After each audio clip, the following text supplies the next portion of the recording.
Through the centuries, London has inspired great writers, great painters, great statesmen, and great criminals. But in the year 1896, the greatest criminal of them all suddenly came into being.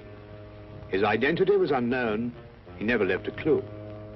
And all London waited breathlessly as he struck again and again with sheer audacity and terrifying brilliance.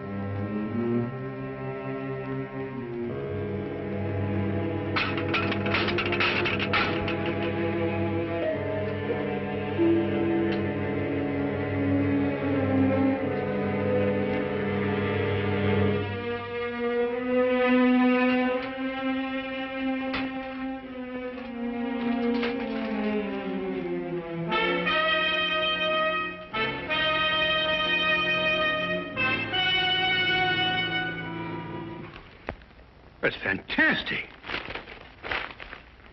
Absolutely fantastic. Huh? Well, first the gold seal from Edinburgh Castle, and then naval secrets from the Admiralty, and now Queen Elizabeth's jewels. What in thunder is Scotland Yard doing? Dunno. Well, it makes chills run up and down my spine. There's no clue to any of the thefts. You must have some ideas on this case. Huh? What are you doing, anyway?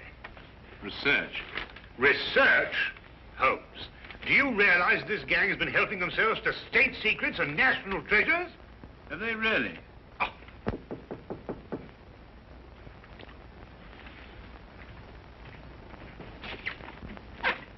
Oh, hello, Inspector. Come on in.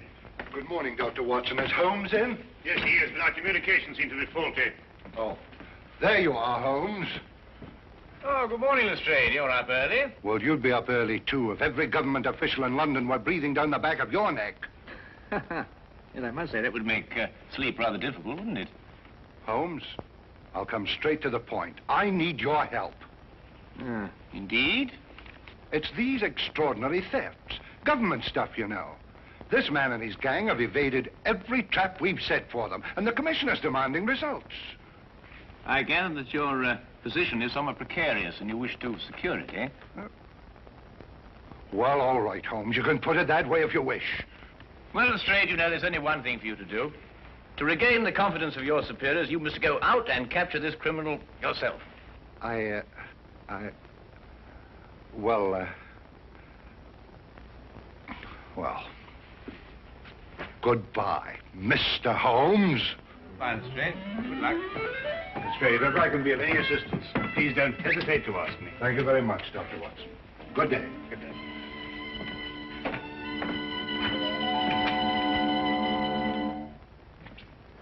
How could you do that to him?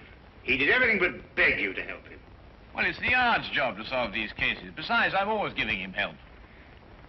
I should have thought if you wouldn't do it for Lestrade, at least you'd remember the security of England's being menaced by this criminal.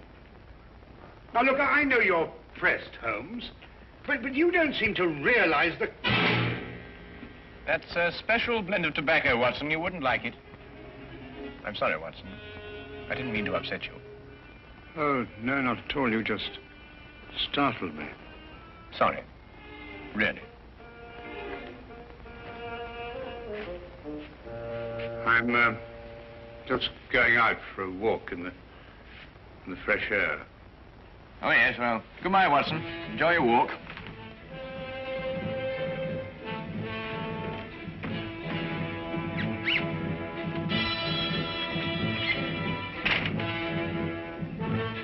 Certainly, Holmes's erratic behavior was enough to set my nerves on edge.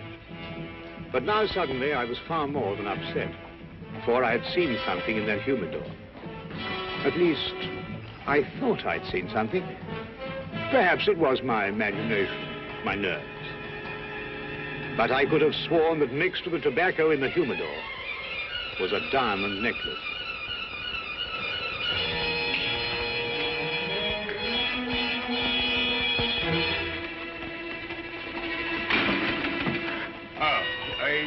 just going out. Yeah, you just going in? No, I'm just strolling about. Oh, that's nice. Well, I have an appointment. Oh, I say, would you like me to stroll along with you? Well, as a matter of fact, it's a private matter. I think I'd better go on my own. Oh, right. Well, will I see you for lunch? Most likely, yes.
Really, Watson, I said it was a private matter.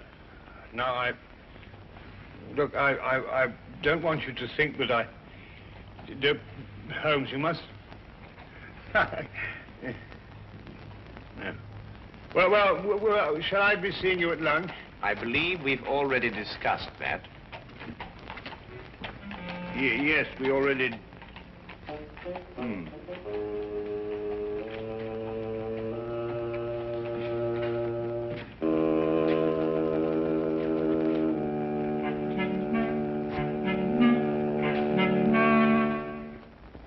When Holmes returned, he was kind enough to let the morning affair be forgotten, or apparently forgotten. Thank you, Watson. And I hope you won't mind if I take my cup over to the desk. I have a few things to look over. No, of course, my dear chap, do, please. His only reference to it was his remark about another private appointment that afternoon. I felt he gave a bit of undue emphasis on the word private. As for me, as terrible as the morning experience had been, it actually stressed the importance of continuing my investigation. One other thing was also made quite clear. I realized that if one were to match wits with Sherlock Holmes, one could not employ ordinary methods.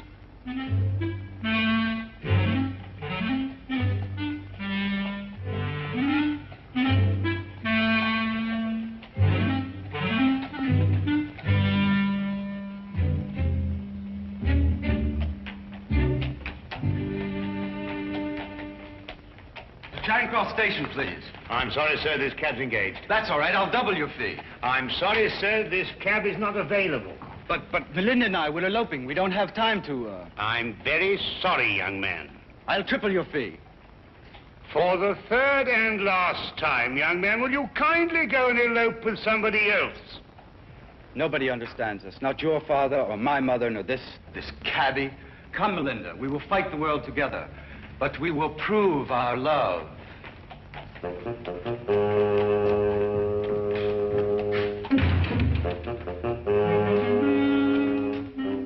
Cabby!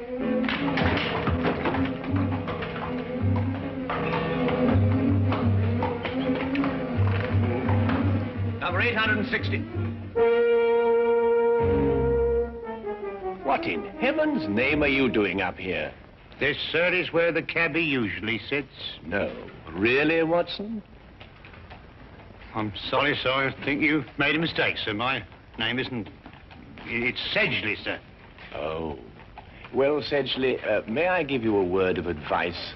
The corners of your beard are in dire need of repair. Most extraordinary behavior. Ah, here comes the legitimate carriage. Cabby! Cabby! Well, good day, Sedgley.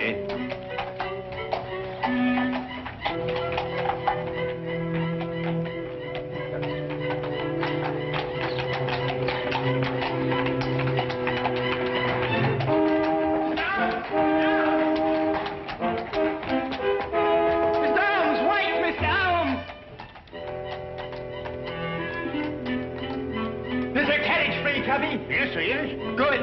I'd 16 Blake Street and get a move on. I gotta catch that gent what just took off. Get in, sir. 816 Bleak Street. Right you are, sir. Right.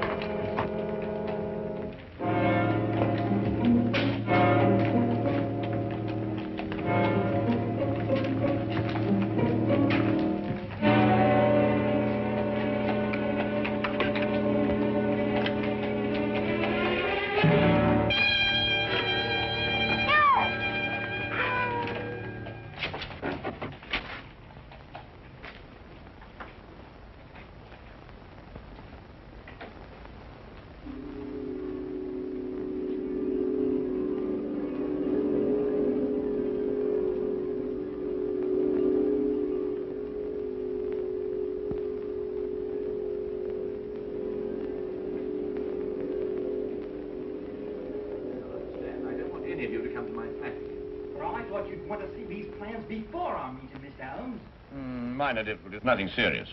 Now, Miss Ames. Yes, Mr. Holmes? I want you to take 15 paces to the right and 10 to the left. You must all remember that the first requisite of being a good thief is capable planning. As the newspapers have said, we are the most successful thieves England has ever known.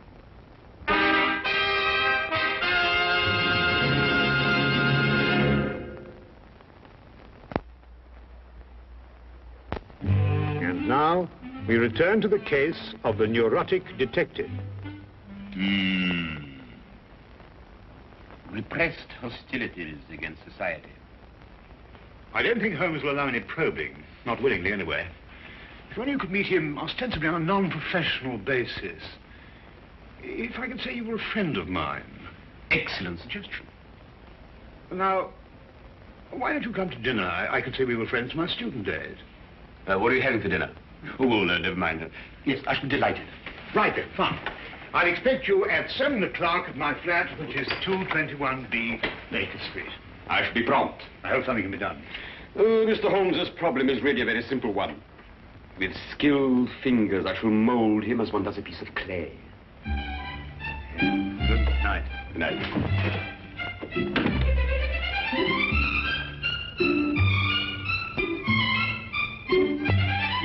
Ah, yes, the inner workings of the mind, Professor. Fascinating. It is amazing how many seemingly normal people are mentally disturbed. Now, take yourself, Mr. Holmes, as a purely hypothetical example. I imagine you might dream that the whole of London fails you. On the contrary, I sleep most soundly. Ah, but then there are all the little nervous habits, the idiosyncrasies. For instance, do you drum your fingers on the table?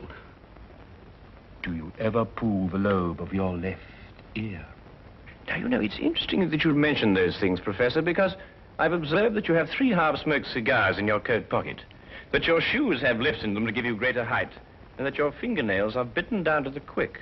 Of course, hypothetically speaking, I suppose you're what one would call an erratic man. Observe the 3 half-smoked cigars. You're also a very vain man. Observe the lifts in your shoes. And more than that, you're a very, very insecure man. Observe the fingernails. I also observed that you've mangled 3 pieces of bread and that you've hacked your roast beef with a more than culinary vengeance. Offhand, and without prejudice, mark you, I'd say that you're suffering from some very deeply repressed hostilities against society. Yes, very deeply repressed indeed. Professor, where are you going? You must excuse me.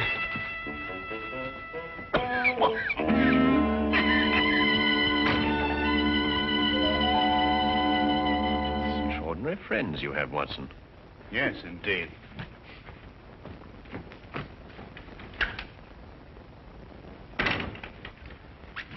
Say, he's completely disappeared. Oh, just as well anyway. I'm going to go out myself in a few minutes. Oh, really? Private matter? Oh, didn't I tell you, Watson? I've been invited to a reception in honor of the new Turkish ambassador. At the embassy? No, as a matter of fact, my dear fellow, it's at the house of our Minister for Foreign Affairs. Oh.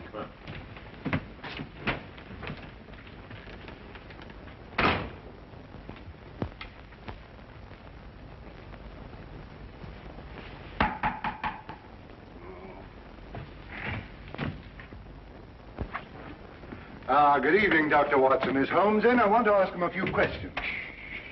I'm so glad you came, Lestrade. You're the one man I wanted to see. Now, sit down, will you? Sit down. What's the matter? Now, Lestrade, I want you to promise me that what I'm going to tell you, you won't reveal till your dying day. The mood the commissioner's in, that may not be very long. I know who London's master thief is. Who?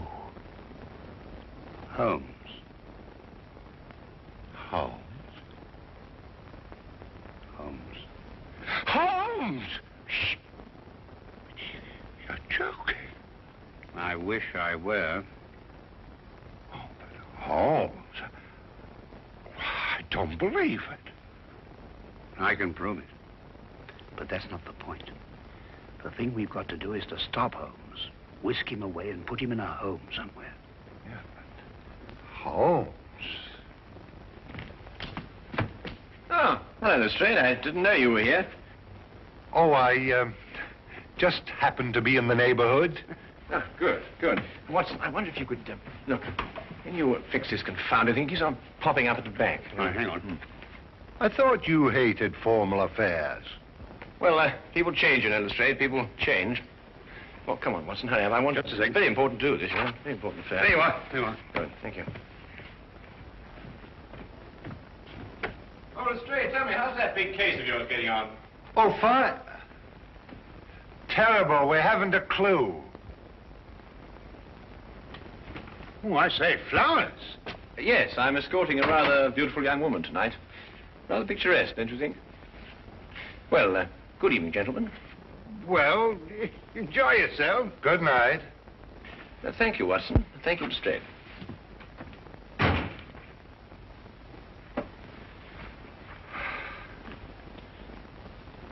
We knew what he was going to do. Let's look at this as Holmes would have... Well, I mean, when he was normal. You know, those formal clothes are very odd. Well, he was invited to a reception at the house of the Minister of Foreign Affairs. Big diplomatic thing. Yes, but ordinarily stay miles away from a thing like that. Therefore, perhaps he has a special reason for going. Perhaps.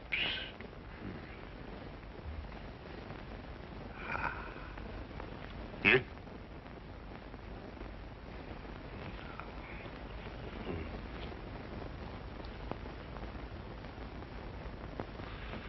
Official papers of state.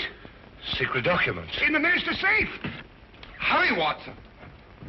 He won't slip away this time. Do you know, Lestrade, I've never been so unhappy in my life.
Done nothing but sing and dance and talk and have a wonderful time. My feet are killing me. Where does the minister keep his safe? In his study.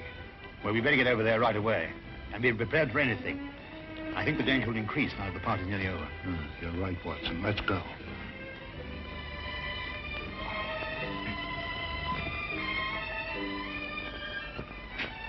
Ah, Wilkins. I didn't see Mr. Holmes anywhere, sir. But his young lady left in a carriage, all by herself, sir. Ah, no time to lose. Dr. Watson. Yeah? I want you to hide behind this curtain here. And, Wilkins, what's in here? It's a cupboard. I want you to stay in here and come out when you need it. Right, sir. I'm going to stay in the hall. We'll get Holmes no matter what he does. Right. Right.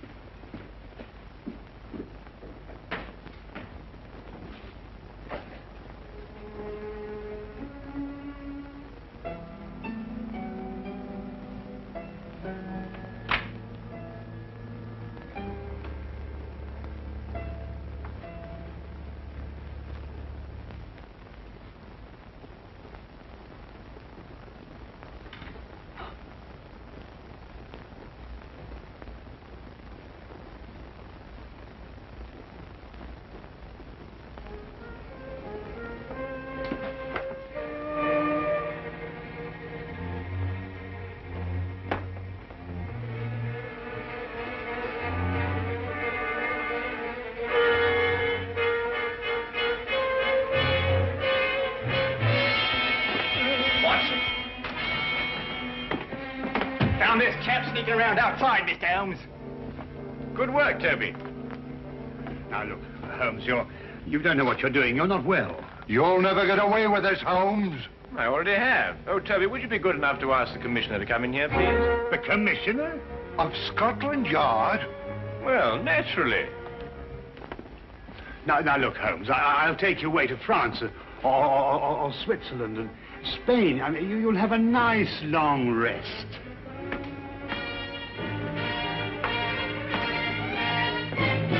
There you are, Commissioner. Splendid work, Mr. Holmes, splendid. Commissioner? You too? What are you talking about, Lestrade? And put your hands down. You're not in any danger. Yes. Mr. Holmes, all Bristol knows you a tremendous debt of gratitude for this magnificent service. Service? Dangers? What on earth are you talking about?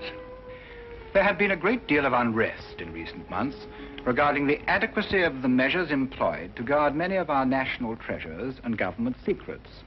It was discussed in the various ministries and at the Yard. It was finally decided that we would put ourselves to a test.